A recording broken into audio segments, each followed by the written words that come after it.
क्या इस किताब को जिन्नात ने लिखा है?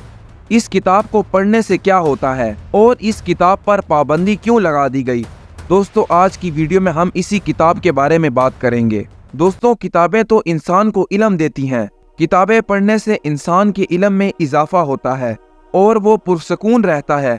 लेकिन दोस्तों, कुछ किताबें ऐसी हैं जो इंसान को फ़ायदा पहुंचाने के बजाय उल्टा उसे नुकसान पहुंचाती हैं, और ऐसी ही किताबें इंसान को दायरे इस्लाम से खारिज करवा देती हैं, जैसे अमलियात और काले जादू वाली किताबें। और जब इंसान ऐसी किताबों को पढ़ता है, वो वैसे ही अमल करने की कोशिश करता है। दोस्तों, ये बात तो आपके इल्म में होगी कि जादू करने और करवाने वाले दोनों दायरे इस्लाम से खारिज हो जाते हैं, यानी काफिर बन जाते हैं, क्योंकि दोस्तों इन दोनों का ईमान अल्लाह पे नहीं बल्कि शैतान पर होता है। और इन्हीं किताबों में एक किताब शम्सुल मारिफ भी है। दोस्तों, आज की इस वीडियो में हम आपको इसी किताब के बारे में ही बताएंगे। ये किताब दरअसल जादू अमलियात पर मुश्तमिल है। अभी तक इस बात का पता नहीं चला कि इस किताब को लिखने वाला कौन है। इसमें दो राय रखने वाले लोग हैं। कुछ लोग तो कहते हैं ये किसी इंसान ने लिखी है जिसको जादू का बहुत इल्म था, और दूसरी तरफ कुछ लोग कहते हैं ये किताब इंसान ने नहीं बल्कि किसी जिन ने लिखी है। और कई उलमा कहते हैं कि इस किताब को मिस्र के एक आलिम अहमद अलबूनी ने लिखा है। शम्सुल मारिफ का मायनी इल्म का सूरज है। अलबूनी ने किताब के शुरू के सफ़ात में कुछ अहम हिदायत लिखी हैं, जिसमें उसने लिखा है कि यह किताब बहुत ख़तरनाक है और दूसरी दुनिया यानी जिन्नात और अमलियात पर मुश्तमिल है।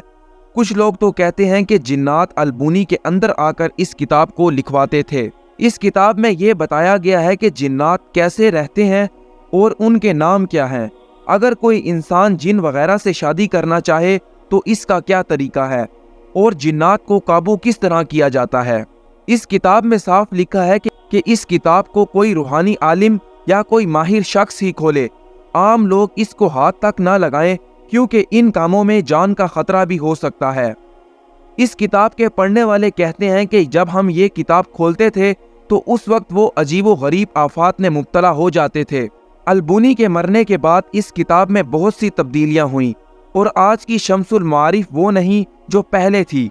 लेकिन अब भी इस किताब के इल्म यानी अमलियात, काला जादू वगैरह की वजह से कोई इंसान इसे पूरा नहीं समझ सकता। और जो लोग इस किताब के इल्म को हासिल करने के लिए इसको पढ़ते हैं, उनमें ज़्यादातर पागल हो जाते हैं या मिर्गी हो जाती है, या फिर कुछ लोग दुनिया से चले जाते हैं।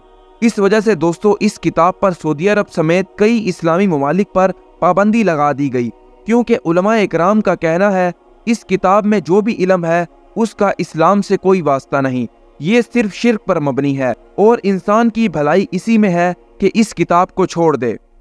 दोस्तों, आपको ये बात तो मालूम होगी कि अगर कोई शख्स कोई जादू वगैरह कर रहा है और वो उसे पूरा ना कर सके तो वही जिन्नात उसे मार देते हैं।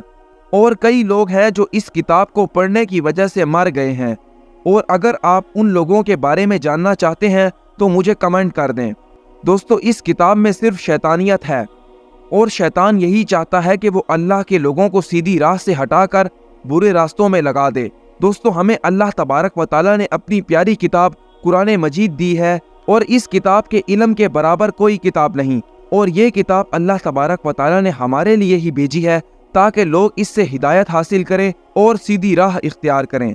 दोस्तों, अब मैं आपसे मिलूंगा एक अगली वीडियो में। तब तक के लिए अपना ख्याल रखें। अल्लाह हाफिज।